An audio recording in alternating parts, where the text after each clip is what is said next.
कक्षा 10 बायोलॉजी में आज आपका स्वागत है। पिछले वीडियो में जो बताया गया था उसको भी आपको ध्यान दिला दिया जाए। पिछले वीडियो में आपको जो है मुख्य भूमिका के विषय में बताया जा रहा है। मुख्य भूमिका, मुख्य भूमिका, माउथ कैविटी, माउथ कैविटी, मुख्य भूमिका। तो अब हम जाने हैं कि मुख्य भूमिका पिछले वीडियो में परिभाषा तक आपको बताया गया था। फिर ध्यान रखिए मुख्य भूमिका की परिभाषा क्या होगी। मुख जिस गुहा में खुलती है उसे ही हम मुख्य भूमिका कहते हैं, माउथ कैविटी। अब बात करते हैं मुख्य भूमिका में कौन कौन से ऐसे पार्ट होते हैं, कौन कौन से ऐसे भाग होते हैं जो मुख्य भूमिका में पाए जाते हैं। तो मुख्य भूमिका में क्या क्या पाए जाएंगे? मुख्य भूमिका में जो भाग पाए जाएंगे वह क्या है, उसको हम जाने हैं दांत। दांत है जिसको हम इंग्लिश में टीथ कहते हैं। ठीक। दूसरे नंबर पे हमारा जो पाया जाएगा उसमें क्या है, जबड़ा है। जबड़ा है जिसको हम जा बोलते हैं, JAWS लगा सकते हैं, जा, जबड़ा। तीसरा जो हमारा मुख्य भूमिका में भाग है वह है जिह्वा, जिह्वा जिसको हम टंग कहते हैं, TONGUE, टंग। टंग मतलब हो गया जीभ। मुख्य भूमिका में एक और पार्ट होता है जिसको हम कहते हैं यूवुला, यूवुला, UVULA।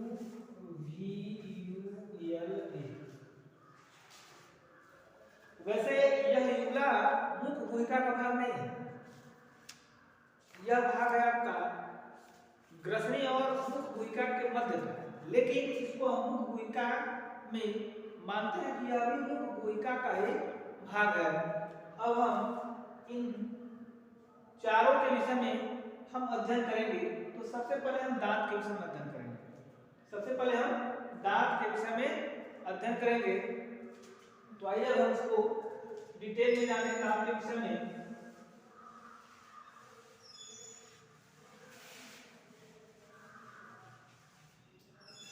तो देखिए दांत जो होता है यह कार्य और संरचना के आधार पर 4 प्रकार का होता है।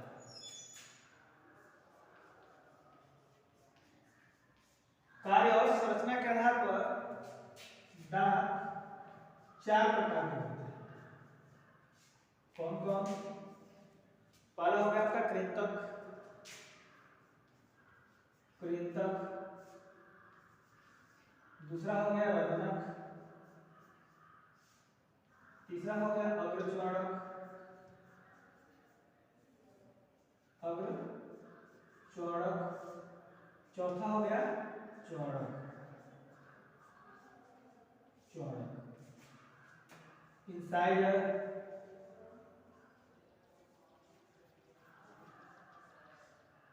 Canine, premolar, premolar, molar. पिछले वीडियो में आपको यहां तक बता भी दिया गया था। कार्य को भी बताया गया था। जैसे कृंतक क्या है, तो कृंतक का कार्य होता है जो भोजन को उतरने का कार्य करता है। रत्नक क्या होता है, रत्नक का कार्य होता है भोजन को चीरने और फाड़ने का कार्य करता है। अग्रचौड़क का जो कार्य होता है वह भोजन को चबाने का कार्य करता है। चौड़क का भी लगभग वही काम होता है, भोजन को चबाने और पीसने का कार्य करता है। तो अब जो दांत होते हैं यह मुख्य रूप से 2 तरह से निकलते हैं, एक अस्थाई के रूप में और दूसरे अस्थाई के रूप में। अब हम जानेंगे कि अस्थाई और अस्थाई दांत क्या है, उसके विषय में हम जानेंगे। यानी दांत जो है पूरे जीवन काल में दो प्रकार से निकलते हैं, एक अस्थाई के रूप में और दूसरा अस्थाई के रूप में। पहला होता है अस्थाई, दूसरा होता है अस्थाई, दूसरा होता है अस्थाई। अस्थाई और अस्थाई, ठीक। अस्थाई और अस्थाई। अस्थाई को हम दुधिया दांत के भी नाम से जानते हैं, दुधिया दांत, ठीक, मिल्क टीथ जिसको कहते हैं। अब अस्थाई दांत हैं जो बच्चों में ही निकलते हैं, यह अस्थाई दांत बच्चों में ही निकलते हैं, इसलिए क्योंकि यह जो दांत होते हैं यह अगर टूट जाते हैं, लगभग में 8 माह का जब बच्चा होता है, 8-9 माह का बच्चा, तो अस्थाई दांत निकलना शुरू हो जाता है। यानी 6 से 8 माह के प्रारंभ होते ही अस्थाई दांत निकलना शुरू हो जाते हैं और अस्थाई लगभग में 8 से लेकर के 9-10 वर्ष तक यह अस्थाई दांत निकलते हैं। अब जैसे अस्थाई दांत इसलिए इसको कहते हैं क्योंकि इसके टूटने के बाद दांत का निर्माण हो जाता है, इसलिए उसको हम बोलते हैं अस्थाई। लेकिन जो ही जो है उम्र हो जाती है, 10 से अधिक हमारी होना शुरू हो जाती है, 10 वर्ष से अधिक, तो यह माना जाता है कि 10 से 15 वर्ष, तो उस समय अगर दांत टूटता है तो दांत टूटने के बाद पुनः दांत का निर्माण नहीं होता, यानी दांत दोबारा नहीं निकलते हैं, तो उसको हम कहते हैं अस्थाई दांत। तो अब हम पढ़ेंगे बच्चों के जो है अस्थाई दांतों के विषय, यानी बच्चों के जो है दांतों के विषय में हम लोग पढ़ेंगे। तो जो बच्चों के दांत होते हैं, बच्चों के दांत, तो बच्चों के जो दांत होते हैं वह 20 होते हैं, संख्या में जो क्या होगा 20 होगा। बच्चों में दांतों की जो संख्या होगी वो क्या होगी 20, ठीक। अब यह 20 किस प्रकार से जबड़े में व्यवस्थित होता है हम उसको जानेंगे, ठीक। तो उसको जानने के लिए जो है इस हम अभी चित्र के माध्यम से आपको बताएंगे, लेकिन उसका एक सूत्र भी होता है जिसको हम कहते हैं बच्चों का दंत सूत्र, बच्चों का दंत सूत्र, dental formula of child, dental formula of child, dental formula of child. तो बच्चों का जो दंत सूत्र होता है क्या होता है, यह होता है ऊपरी जबड़ों की संख्या, ऊपरी जबड़ों की संख्या, ऊपरी जबड़ों की संख्या बटे निचली जबड़ों की संख्या, ऊपरी जबड़ों की संख्या बटे निचली जबड़ों की संख्या, निचली जबड़ों की संख्या, निचली जबड़ों की संख्या गुणे 2, गुणे क्या होता है 2, ठीक, गुणे 2। अब इधर हम ध्यान देंगे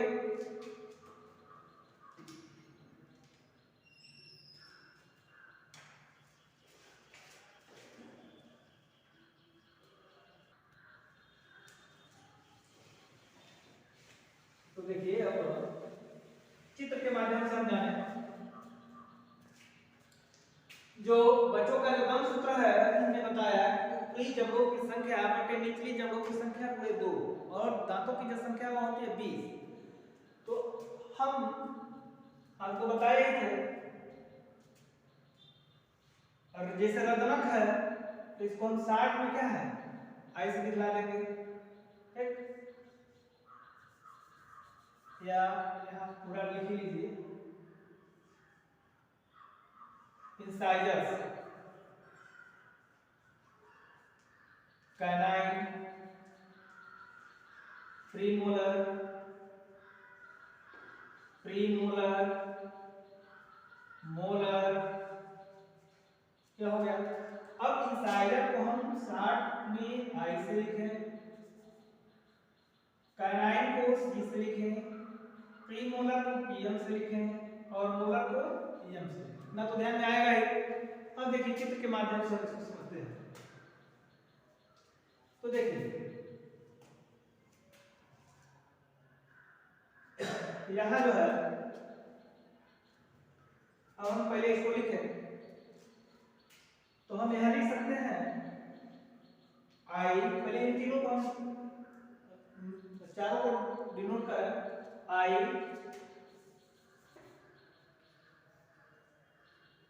आई हो गया,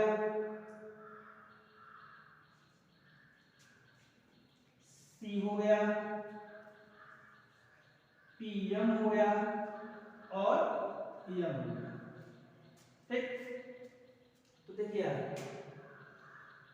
2 1 0 और यहां हो गया 2। अब देखिए यहाँ थोड़ा सा इसको समझने वाली बात है, यहाँ 2 1 0 2, यहाँ हम इसको याद रखेंगे क्या चीज, यहाँ एक ट्रिक के माध्यम से इसको हम जानेंगे। ट्रिक हमारा क्या है, यह याद रखेंगे 2102, 2102, यह हमारा ट्रिक है। बच्चों में जो है दांतों की संख्या को बताने का यह ट्रिक है। अभी आगे आपको समझाया जाएगा ये ट्रिक कैसे काम कर रहा है आपका। यहाँ इंसाइजर है तो यहाँ 2/2 कामा 1/1 लिखेंगे, यहाँ 0/0 और यहाँ 2/2, ठीक? अभी इसका चित्र के द्वारा आपको बताया जाएगा। अब देखिए यहाँ लिख देंगे 2 1 3 3 2 5। अब यहाँ बड़ी फार्मूला नहीं लगाएंगे, लेकिन यहाँ 2/2 कट के मान आ जाएगा जी 1, 1/1 मान आ जाएगा 1, 2/2 कट के मान आ जाएगा 1। यहाँ हमको गणित के नियमों का पालन नहीं करना है। हम यहाँ लिखेंगे, यहाँ जबड़ों की संख्या दिखाया गया है, यहाँ जो दिखाया गया है, यहाँ यह 2 जो है यह ऊपरी जबड़े के दाएं स्थित दांतों की संख्या है, और यह जो बटा करके लिखा गया है यह ऊपरी जबड़े के बाएं दांतों की संख्या है। अभी चित्र में आपको दिखाया जाएगा। तो अब इसको क्या हो जाएगा, यहाँ हम लिख देंगे 5/5, 5/5, क्योंकि 2 1 3 या तो 0 है 5, 5/5 नीचे भी 5 आएगा। हमको गुणे 2 जो है जबड़ों की संख्या बता रहा है, तो हम इसको क्या लिखते हैं 5 और 5 10 गुणे 2 बराबर आपका आ गया 20, यानी बच्चों के दांतों की संख्या हो गई 20। कैसे, इसको चित्र में देखिए। जैसे मान लीजिए हमने यहाँ जबड़ा बनाया, यह जो है जबड़ा है,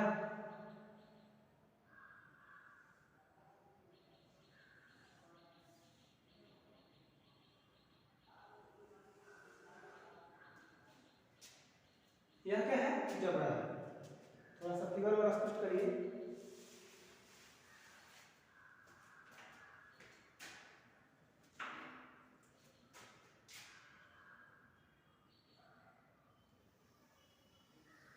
जैसे यह जबड़ा हो गया, ठीक? तो अब जबड़े में भी देखते हैं, ऐसे इसको हम लाइनिंग के माध्यम से दिखाते हैं, ऐसे डॉटेड करके। यह ऊपरी जबड़ा हो गया, ये डॉटेड के ऊपर, डॉटेड के नीचे निचली जबड़ा हो गया। तो ऊपरी जबड़ों में भी हम देखते हैं कि जीवा एक लाइनिंग से जुड़ा होता है, वह यह निर्धारित करता है। ऊपर भी हम देखेंगे ऊपरी जबड़े में भी एक लाइनिंग से जुड़ा होता है, ऐसे डॉटेड के जैसे। तो यह हमारा निर्धारण करता है कि यह ऊपरी जबड़े का यह बायां या दाया हिस्सा है और क्या है बायां हिस्सा, दाया बायां लेफ्ट राइट। ठीक, इसमें जो है हाथ के अंगों के अनुसार इसमें दाया बायां समझ जाते हैं। ठीक, तो अब जैसे आप ऊपरी जबड़ा है, अभी आपको क्या दिखाया गया है कि जो यहाँ इंसाइजर है, कृंतक जो है, इसमें दांतों की संख्या क्या है 2 है, इसमें दांतों की संख्या क्या है 2 है। तो देखिए यहाँ दांतों को जो है यहाँ इंडिकेट कर रहा है, यहाँ 2। ठीक, तो यहाँ 2 ऊपरी जबड़े के, यहाँ देखिएगा ऊपरी जबड़े के, इसको आप मान लीजिए, इसको आप लेफ्ट मान लीजिए, इसको क्या मान लीजिए राइट मान लीजिए। यह का क्या है ऊपरी जबड़ा है, ऊपरी जबड़ा, और यह क्या है निचली जबड़ा है, निचली जबड़ा। ध्यान दीजिएगा यह एक मुख का चित्र था, यह क्या है ऊपरी जबड़ा है, यह जो इंडिकेट किया गया डाट है यह दर्शा रहा है कि ऊपरी जबड़ा है, और डाट से नीचे क्या दर्शा रहा है यह निचली जबड़ा है। फिर यहाँ मध्य में आपको यह डाट दिखाया गया है, यानी यह ऊपरी जबड़े का कौन सा है लेफ्ट है, और यह ऊपरी जबड़े का राइट है। तो यह भी क्या होगा, यह निचली जबड़े का यह लेफ्ट होगा और यह राइट होगा। बात आ गया समझ। अब देखिए इंसाइजर जो होता है, कृंतक जो होता है, ऊपरी जबड़ों में इसकी संख्या कितनी होती है 2, लेफ्ट में होगा क्या होगा लेफ्ट में होगा, तो राइट में भी तो वही होगा, तो वही बटा करके यह संख्या क्या है राइट में भी दिखाया गया है। अब यहाँ बटा का मतलब आपको समझ में आया होगा कि क्यों यहाँ बटा लिखा जा रहा है, यानी 2/2, यानी ऊपरी जबड़े में इंसाइजर की जो संख्या होगी लेफ्ट में 2 होगी, तो राइट में भी क्या होगा 2 होगा, तो यह जो बटा होगा यह लेफ्ट और राइट के लिए है।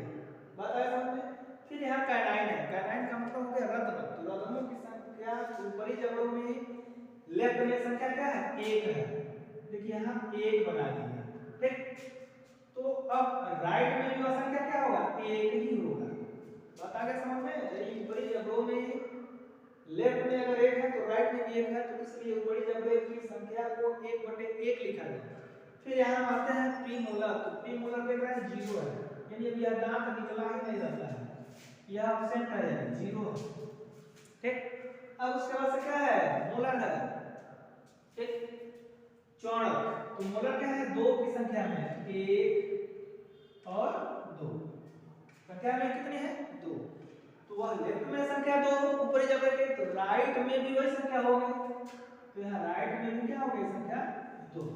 अब बात समझ में आ गया कि यहाँ 2/2 कैसे लिखा गया, 1/1 कैसे लिखा गया, यहाँ 0 इसलिए लिखा गया है क्योंकि जो संख्या उपस्थित होता है वो निकला ही नहीं रहता है, और यहाँ क्या हो गया, यह मतलब होता है मोलर, यानी चौड़क की संख्या। तो अब हमने यहाँ केवल ऊपरी जबड़े की ही संख्या को निकाला है, तो देखिएगा अब इस सबको जोड़े 2 1 3 और 3 2 5, यानी ऊपरी जबड़े में लेफ्ट में संख्या कितनी हो गई 5, तो राइट में भी तो संख्या होगी 5, तो वहां बटा करके लिख दिया गया 5। अब देखिए यह ऊपरी जबड़े की संख्या कितनी हो गई, यह तो गुणे 2 हम लिखेंगे इस सूत्र से है, गुणे 2 हमारा आ गया। अब यह 5 5 10, यहाँ गणित फार्मूला फिर ध्यान रखेंगे कि नहीं लगाना है, यहाँ इंडिकेट किया गया लेफ्ट और राइट की, नहीं तो 5/5 इसका मान आ जाएगा 1, तो हम यहाँ गणित के नियमों का पालन नहीं करेंगे क्योंकि हमारा एडेंटल फार्मूला है। अब यहाँ हो गया 5 और 5 जोड़ेंगे 10, यानी 10 क्या होगा, केवल ऊपरी जबड़े की जो संख्या हुई वह दांतों की संख्या कितनी हो गई 10। अब यहाँ हमारा जब एक जबड़ों की संख्या हमको निकल गया, तो दूसरी जबड़ा की संख्या निकालने के लिए हम इसमें 2 से गुणा करेंगे, तो हम इसमें गुणा कर दिए 2, तो अब यह टोटल संख्या हमारी कितना हो गई 10 दूनी 20, यानी बच्चों में दांतों की कुल संख्या हो गई 20। अब अगर आपसे कोई पूछे कि बच्चों में कृंतक की संख्या कितनी होगी, तो इसको ध्यान में रखिए, टोटल कुल संख्या कितनी होगी, तो देखिए बच्चों में जो दांतों की संख्या होगी वो कितनी होगी, अगर ऊपरी जबड़ों में क्या है यार एक ही जबड़े का निकाला गया है, ऊपरी जबड़े में अगर 4 हो रहा है तो निचली भी जबड़े में 4 होगा, तो यहाँ क्या हो जाएगा 8। ठीक, यहाँ ऊपरी जबड़े में 2 है तो निचली जबड़े में भी 2 होगी, तो कितनी हो गई 4। अब यहाँ ऊपरी जबड़े में क्या हो जाएगा 4 हो रहा है तो निचली जबड़े में भी 4 होगा, और ये तो 0 रहेगा तो यहाँ पे क्या हो गया 8। अब देखिए 8 8 16 और 4 20, यानी दांतों की कुल संख्या हो गई 20। यदि बच्चों में जो कृंतक की कुल संख्या होगी वह होगी 8। रत्नक कैनाइन की जो संख्या होगी वह होगी 4 कुल संख्या। प्रीमोलर यानी अपक्षोणक की जो संख्या होगी वह होगी 0, और मोलर यानी चौड़क की जो संख्या कुल होगी वो होगी 8। तो इस तरह से हमने आज जाना कि मुख कुहिका में जो भाग है हमारे दांत, तो दांत में हमने आज जो है जाना अस्थायी दांत किस प्रकार से जबड़े में व्यवस्थित होते हैं, और यह बच्चों में जो संख्या 20 होती है वह किस प्रकार से होती है। तो आज के वीडियो में बस इतना ही। अगले वीडियो में हम लोग जो है अस्थायी दांत के विषय में चर्चा करेंगे। आज के लिए बस इतना ही। धन्यवाद।